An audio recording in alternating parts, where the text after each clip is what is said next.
Hi guys. Let's go straight into what's going to happen in the season, and let's start with my club. What's my club again? The second,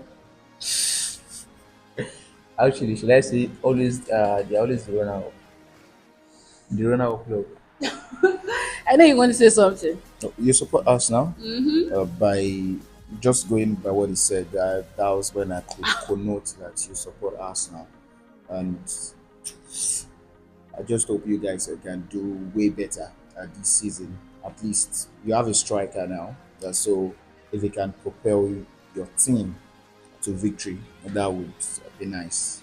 Okay, well, do you think Arsenal has that grace or now has the tools to break the jinx of second position?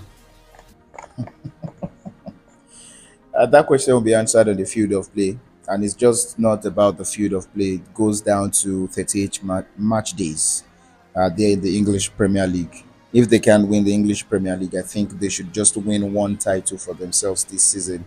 So the name trophyless, Oreo Bade, as Yoruba people would say, can just be off the books for Arsenal Football Club.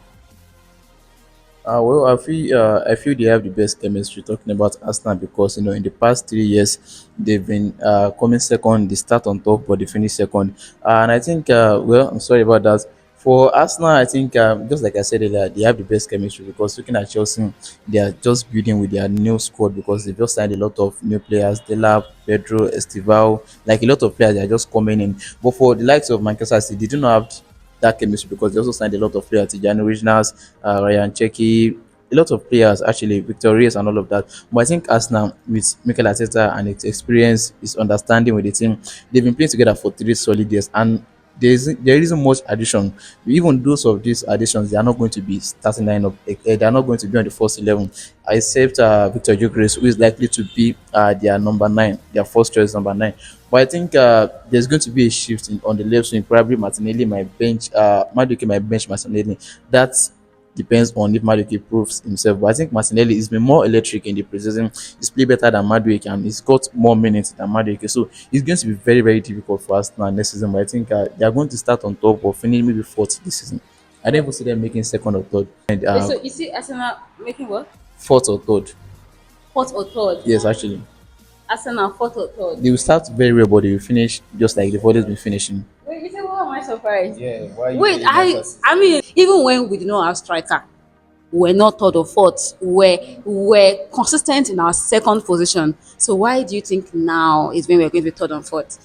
And who do you think is going to be first and second? Who thought Manchester City would finish third last season? And so for him saying Arsenal might finish third or fourth, that shouldn't be a surprise to you. It's a 20-man team, league table. So everybody is fighting for better positions. So Manchester United, don't forget they finished 15th last season. So they would also be looking to better their position this season. And those are the top teams that will fight for that higher position in the English Premier League. So for Arsenal, just like every other thing we do, it's about them putting a good mental shift in their game so they can, of course, maybe just get one better than what they've achieved in the last 3 years. For their Champions League run, quarterfinals, semi-finals, if they can get to the finals. In the league, they've been stagnant in second position for the last 3 seasons. Where else? In the FA Cup, they've not won any since 2020. The League Cup, they are even nowhere to be found. So for us now, they should just do better because now the excuse has always been no striker, but they have a man who scored over 50 goals in a Portuguese league season, joined their ranks, who fought his way through to join Arsenal. So let's see what they can achieve together. Let's shift to Manchester United, 15th position, and they still have Mount. They still feel like they're the big dogs. It's sad I'm wearing that jersey, but scratch that. So let's talk about them. I mean, they have Matikona, Brimo. Who else? Benjamin Sesko, Brian Mbeumo, and Matthias Cunha. They also got Diego Leon, one left back like that. Do you think that they can? I feel like they'll be very focused now this season because this is the only. league that they're playing in. There's no European League. There's no Champions League. You understand? Do you think it's an advantage for them, or do you think because I also feel like it's a new start for Ruben Amorim, right? One of the excuses he gave last season was he didn't start with the team, he started midway and stuff like that. Okay, now you started, you even picked people and you sent some people away. Now you have everything on the clean sheet. Do you think now Manchester United can be the Manchester United we used to know? Well, for Manchester United, I would say they have been able to solve one of their problems on the market, not on the pitch. That is scoring goals. Because looking at the players they've signed so far, Yeah.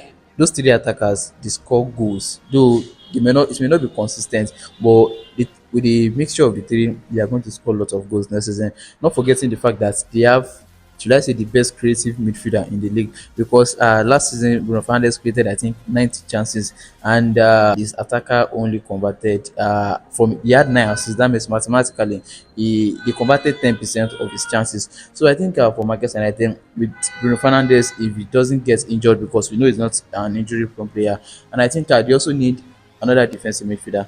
Gatti cannot fit in into that style of play of Ruben Amorim. So they need someone like N'Golo Kante that can cover the ground, make interceptions, tackle, pursue everybody on the field. And I think Ugarte doesn't have that strength. Not that he's not good enough. So we've heard rumors about they going for Carlos Baleba of Brighton and Hove Albion. The Chelsea, should I say academy team? Of course, it's not academy team, but Chelsea love to patronize Brighton and Hove Albion. So they said they are going to the price tag on Baleba is too much for Manchester United. So I feel they should have actually gone for Joao Panya that left for Tottenham also because this guy he tackles a lot.